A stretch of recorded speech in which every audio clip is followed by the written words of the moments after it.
like we have pursued over the last few decades on the environment, on green issues. Food and all that makes it up, I suppose, is the silent partner to all of that, and it hasn't really had the spotlight, and yet it's the most important thing. So I'm going to start where I laid out, and I'm going to ask Bob one or two questions, and then we might go to the floor. And Bob, I'm going to start with where the idea we've seen in recent years, building up prior to the economic crash in 2008, a multiplier of commodity prices, wheat and corn tripling and so on, leading to instability across the world. Now, only 3 years later, again, we're seeing nearly a repeat of the same set of circumstances, commodity prices tripling, or certainly having a great push forward, having a variety of instability associated with that. Are we now entering a period of perpetual food crisis? Yes, I think so. I think it's gone beyond the food shock, which was 2008, into food crisis. I mean, I worked with Kofi Annan on the Africa Progress Panel, and as you know, he heads up the Africa Green Revolution Forum. And Kofi is a very serious man. I'm sure you know him. He is desperate. That's the word I'd use. He is desperate. I mean, I see him a lot, and the conversation always swings around to this. It affects us, as you said. There's several ways in which it affects us. I mean, certainly in the UK and in Europe and in America, food inflation, which is beginning to register, is going to set back the economic recovery hugely. And that's dangerous for the world, just in that alone, along with the fact that neither America nor Europe are dealing with the fundamental problems of the economy. They're skating over them. And I believe there will be another economic crisis. That, married to a food crisis in the West, is not good news. Remedies? Is there, I mean, well, we talk a lot about this as a crisis of the future, but is there the crisis now that, as you said, needs immediate attention? Remedies need to be tangible and now. I don't think you'll find a remedy for now. The quick fix doesn't happen, but His Excellency talked about multilateralism. We don't have a choice in anything anymore. I mean, you know, the nation state seeks to remedy things at exactly the point where it's no longer capable of doing that. You know, several issues must be dealt with on a global basis, not least the economy, in which this region contributes. I mean, the economies of the world can't right themselves without the agreements of this region, and the oil price, which in turn as a commodity is bundled in an index. So if the oil price stays at $100, then a whole bundle of commodities rises along with it on the futures market. So, you know, even the way that these futures are traded, never mind the now, you're looking at, we can produce food, we can't produce water. And water, 70% of world water is taken up in agriculture. And if we now need to expand agriculture, then we're going to have to use more water. I think the Yangtze River is down 40%. The Orange in South Africa is down 40%. The Murray was down 40%. You're looking at the climate change thing. I mean, this is all critical. And we've had, you said earlier in your speech about 1984, you could have made the same video. We've had, as recently as 2009, the G8 make a statement known as the L'Aquila Joint Statement on Food Security, where there was a commitment by the world's leaders and multiple other countries attending the G8 in Italy in July 2009. And the actual commitment was, we agree to act with the scale and urgency needed to achieve sustainable global food security. And it goes on from there. Do you see that commitment? No, do you see that urgency? No, they committed 22.5 billion, and so far 6 has been delivered, 6 billion. A lot of that money has come out of existing aid funds. So if they, if they take from Peter, they give to Paul, sort of thing. You know, so if you're losing on education, if you're losing on health, it's going to agriculture. So there's very little, relatively little new money. There is some new money going in there, but. And what is the function of that money? If you get 20 billion, if you get 50 billion, what can that money do to remedy or to start to remedy the scale of this challenge? it's across the board, all the things that His Excellency talks about needed to be done. I mean, you know, it's financial, it's infrastructural, it's more efficient ways of infrastructure, it's science, it's all of those things. And frankly, 22 billion isn't going to get you very far in the world. And start, and it was a commitment, but unless you stay on the G8, unless you stay on their case, it will remain forever an equipment. I mean, you know, a commitment and nothing else. I mean, Your Excellency, you know this happens all the time in these things. In the G8 in Britain, Tony Blair's G8 in 2005, I was very involved with that, and just before Blair left office, I asked him to set up a monitoring panel that would monitor the commitments of the G8 in 2005. And we've been able to sort of hold their feet to the fire a bit, and they have delivered on third world debt, and they have delivered about 60% of aid, but there's nothing pursuing L'Aquila. Nobody and nothing, and it's sort of drifted off. But I know Bob Zellick in the World Bank is scared stiff of the agricultural problem. And I personally think it is absolutely the single greatest problem we face. Not because millions are going to die. They will. They absolutely will. You know, are you content to allow that happen? No. Well, as you said earlier, when this crisis reaches its greater zenith, you will have food issues all over the world. We already have in America up to 50 million Americans on food stamps, which is a form of welfare aid. I was in Texas about a month ago, and I made a speech which was webcast. And I mean, what's happening there is just unbelievable. One-fifth of the entire population of the healthiest and wealthiest nation ever seen in the history of our world is on food stamps. I mean, this is a system that has gone properly wrong. And whatever global systems we've been operating on, including the economic one, it's just all not working properly. Can you fundamentally restructure that without pain? No. Do we have to alter the way we think? Absolutely. Will some of us always live better than others? Yes. But given all of that, it is critically against our interests that people go hungry, that they remain poor, that they're not capable of implementing their own agricultural procedures which will benefit them and us in turn. That must be dealt with. There's one big area around this subject that comes up a lot, and that's obviously the population rise and increase. We see in China, they've implemented for some time a one-child policy, which in of itself is nearly like a food security policy. This idea of controlling population has been with us for 200 years, first advocated in the late 18th century by Thomas Malthus, who said the power of population is indefinitely greater than the power in the earth to produce subsistence for man. Charles Dickens had it in his book with the Scrooge, where he was advocating a decrease in surplus population.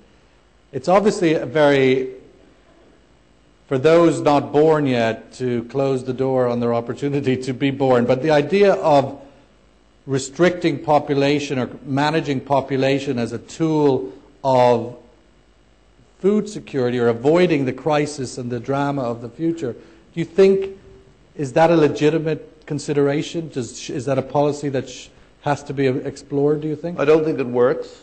For example, you see now a complete easing off of the one-child policy because suddenly the exigence economy in China, you know, seem to be more important to them, so they need a bigger population at this point. And so they're, you know, especially the rising middle class, they're just saying, forget it, we're not going to go with the one-child thing, we're going to have as many children as we want.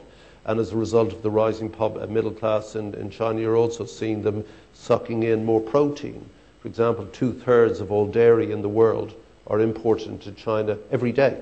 2/3 of all the dairy produced on the planet. And this is resulting at historically 400 million people out of extreme poverty. So the upside is, of course, they're out of poverty. The downside is then that they demand a better standard of living. Absolutely. But overpopulation needs to be unembarrassedly and unashamedly addressed. There's overtones of eugenics, there's overtones of Nazism, there's all these things. I think we have to sweep that aside and say, this is a problem. We quoted Malthus and Dickens. Kennedy's advisor, agricultural advisor, said, you can't have infinity in a finite planet, which makes sustainable development an oxymoron. And I know, Excellency, you talked about sustainable development, and I have to deal with that quite a lot.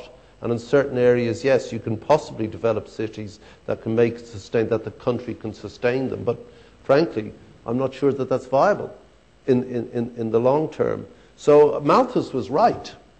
And David Attenborough, one of the most revered and renowned naturalists in the world, writing in this week's New Statesman, a highly prestigious political newspaper, saying somebody has to start talking about overpopulation.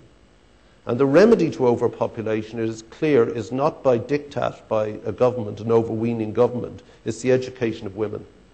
And I mean, one of the professors here told me that 2/3 of the student population of the Emirates were women. When women are educated, it's quite clear they choose to have less children. So, for example, the typical population, typical children per family in India is about 2.5. In Kerala, which educates its women, and I played some rock and roll there last year, women choose to, it's about 1.6. In the Philippines, which is Catholic, and the Catholic Church's view on birth control, the average is 3.3 children per woman. Africa, like the Ireland of our childhood, you had a lot of children in a family as a safety net, as free. In Ireland, when we were small, it was essentially 92% agricultural economy.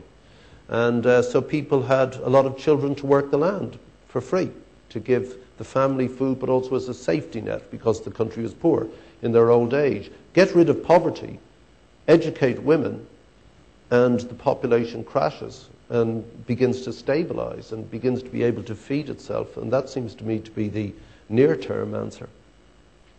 In terms of the strategies that we talk about in food security, and which is, I suppose, the reaction, there's this crisis, countries are reacting. And I would, before we go forward, we might just look to the floor and see if there's any question before we go to the next stage, or maybe His Excellency would like to say anything before you depart. But I will take a time out to facilitate Your Excellency. You're fine? Okay, great. I just wanted to move to the food strategies in terms of this, obviously, this very big challenge. There is countries reacting by trying to create their own solutions and securing food investment strategies. Some are going into Africa buying large tracts of land. Others are investing in companies that may be operating in the food production business.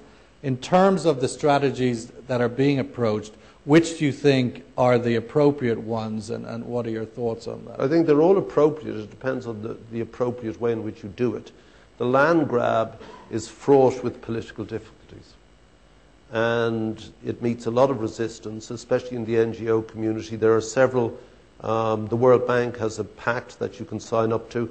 I believe that the first thing you need to do is to have something like the Extractive Industries Transparency Initiative, which is basically publish what you pay. For the extractive industries, I think that will become normal on the market. Certainly in New York now, you must publish what you pay or you'll be struck markets. And to my dismay, the Chinese companies... Public what you pay, could you just expand that? What you pay national governments to extract their commodities Okay. from, their extractive ones, particularly in Africa, because it was always easy for the oil companies to corrupt a government. It's easy to corrupt the poor. You know, it's very easy. They don't have anything, so it's my turn to eat. They take what they can. And, you know, Mobutu, the arch cynic and thug of Zaire, said it takes two to corrupt, the corrupter and the corrupted. And that's true. And now, I think under the Dodd-Frank regulations in New York, when you list in New York to raise capital, you must publish what you pay. Your accounts must be open. You must say what you're giving to governments and, you know, what you're getting in return. Contracts must be open, and transparent. The same will be true of London. They can't do it unilaterally, but they will do it through the EU. And already in Hong Kong, there are some regulations. That isn't how the Chinese get their advantage in Africa. So the West has got it wrong that they say the Chinese will never do it. They'll have an unfair advantage. That isn't how they operate in Africa. So they're undismayed by this. I believe the same is true of agriculture, with countries having to go. I know the Emirates are big in Sudan. It's fraught with issues. I mean, Sudan is very insecure as a country. Its politics, what happens if the politics explode? Will that mean that the Emirates' investment is secure and therefore their food supply is secure? I mean, it's a pretty weird thing, but what choice do they have? Plus, you must respect land rights, because otherwise you will have a major political problem. We've seen it in the past. We saw it in the enclosures in Scotland. We saw it famously in the Wild West, when they sought the barbed wire. All the Hollywood movies are about that. It will happen again.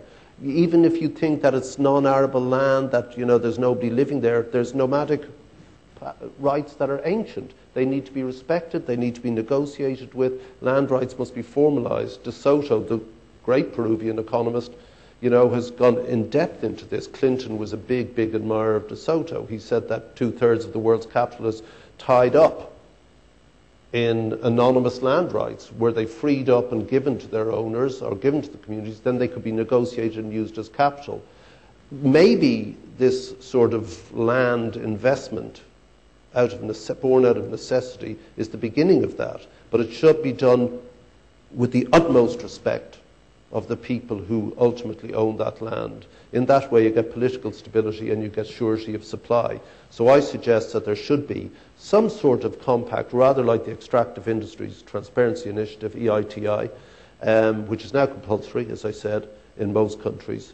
And it should apply to agriculture. And that way we know what people are doing, we know what the deals are. There can be an oversight group that looks after the land rights, and I think that will inevitably happen. In which case, what would be the appropriate body to well, the frame that under? The EITI is run by Peter Eigen, who also sit on this body with Kofi Annan. Blair's on it, Mahanis Obasanjo of Nigeria, myself. It's called the Africa Progress Panel, and Kofi's the chair.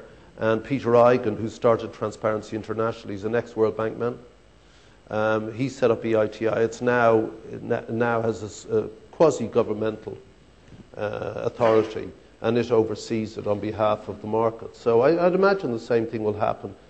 I don't know what else you can do. In that sense, clearly Africa offers some major part in the solution. Africa is critical. Whether anyone believes it or not, I'm telling you this, that we all have to be in Africa. 60% of the available arable land on the planet is still in Africa. It can be farmed. It needs modern techniques. It needs modern irrigation. It can be farmed. Is it enough? No. You saw here that we need to increase agricultural production by 70% over the coming years. How? Yeah.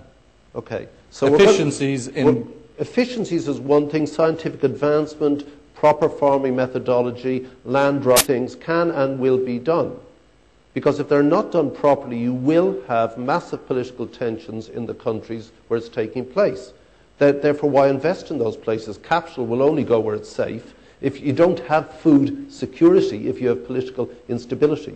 So we must go tread carefully, tread cautiously, give benefit to those countries. Look what happened when Korea went into Madagascar. The Financial Times called it colonialism. Within 3 months you had a revolution, and there's a DJ, now a president there, a very good DJ. Always elect a rock and roller to be president, is my view, But, that's what happened, and it can repeat itself. So it's a lousy investment unless you are totally transparent, totally honourable, totally respectful, and you give benefit to the people who own the land and the country in which the land resides. That will work. But I don't think all of that is still enough. You've talked a bit before about, in terms of getting the best out of Africa, that the West is absent in Africa. It is absent. And the Chinese are very dominant, and that is maybe not the right balance. Well, it's an asymmetric world.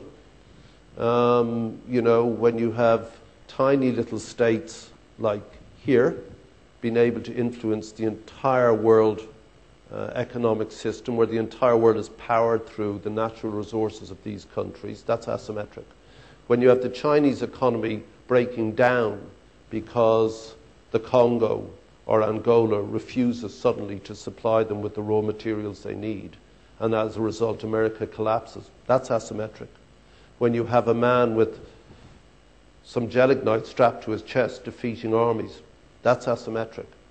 And the world can't work. You know, asymmetry is inherent to instability.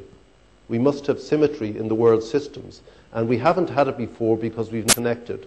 As you see in this university, everything is connected and wired.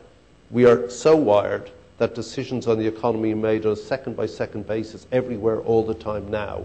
And this has only happened in 18 years. Tim Berners-Lee, who invented the web. I'm also on the Web Foundation. Tim founded the Web Foundation. I'm a member of the board of the Web Foundation. And he's dismayed about what his little invention 19 years ago has wrought. What it has wrought is a completely new world. It has changed our forever and fundamentally. It has changed our politics forever and fundamentally. It has empowered people who hitherto were disempowered. Look at North Africa. All of this is happening. So that connectivity is the way we live now.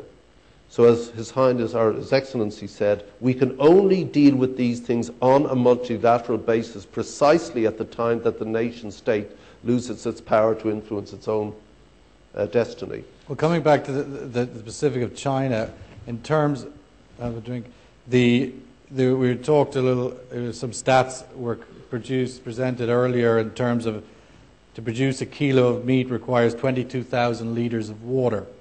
World meat consumption to double by 2050.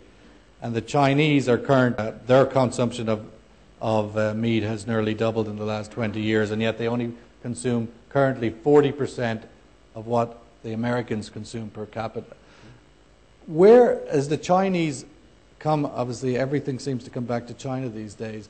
His Excellency pointed out in his speech that developing nations should be allowed to reach their aspiration. China's aspiration is a very, very large one just by scale of numbers. They're coming into Africa as part of that. What responsibility does China have in, as you say, asymmetric, it's a global solution? China doesn't appear to be coming to the table as much as its importance would indicate it should be. I don't know if that's a fair criticism, but the two. I mean, America never was the exceptional nation. It believed itself to be the exception, but it remains the essential nation. China is the power of the 21st century. There's no question.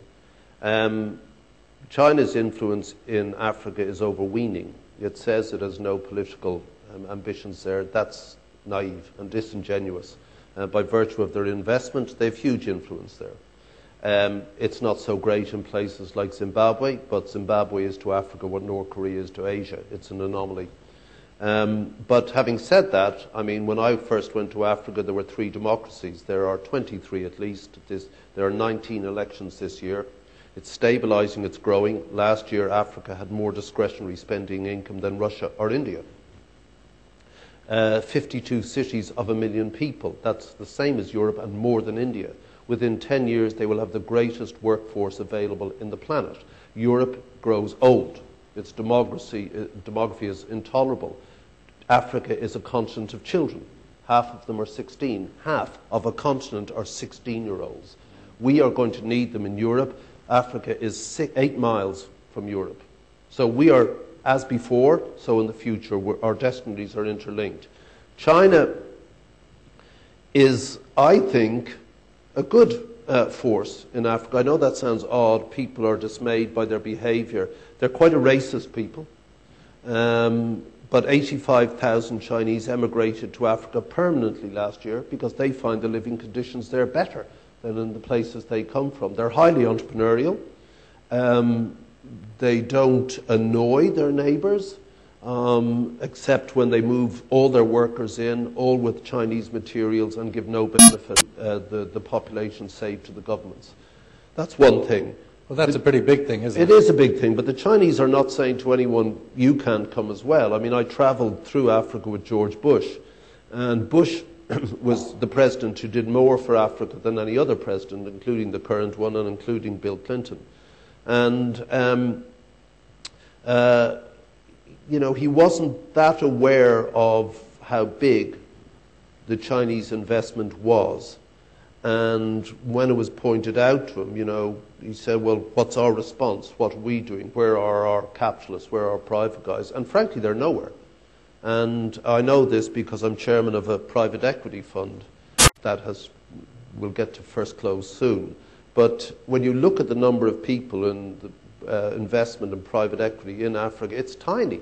We don't meet anywhere near what the Chinese or indeed Indian investment is. And that's probably the new world of South-South relationships, and that's probably fine. The truth is, though, that it'll be always Africa. It'll be always Africa. By 2040, 2050, it will be one of the great polar centres of economic activity in the world. I know we will need Western technology. They need that, but and they will develop their own policies that will come out of their beginning to burgeon wealth. They'll be so involved with trying to bring their neighbours up to speed, but all that will happen. But they will need the West, they will need technology, they will need those things. But Africa is developing in ways that I certainly couldn't have predicted through technology. So you're optimistic about Africa? I'm totally optimistic about Africa. What I'm not optimistic about is our relationship with this massive continent, or indeed with the relationship with Africa. I'm not optimistic about it at all. In the past, it wasn't great, you know, and in the future, like with land grabs, with land investment, with Wahhabism, you know, being very aggressive in sub-Saharan Africa, and fundamentalist Christianity pushing up from the south, it's not great. A few more challenges. You know, I am very optimistic about that place because it's got nowhere else to go, and we really need Africa. We need it for its arable lands, its great rivers, it's the mother lode of commodities for the planet, and if we don't keep the whole thing going in all its mad asymmetry, then what happens? What happens to this? What happens? So we need it. I mean, there are things we can begin to do immediately.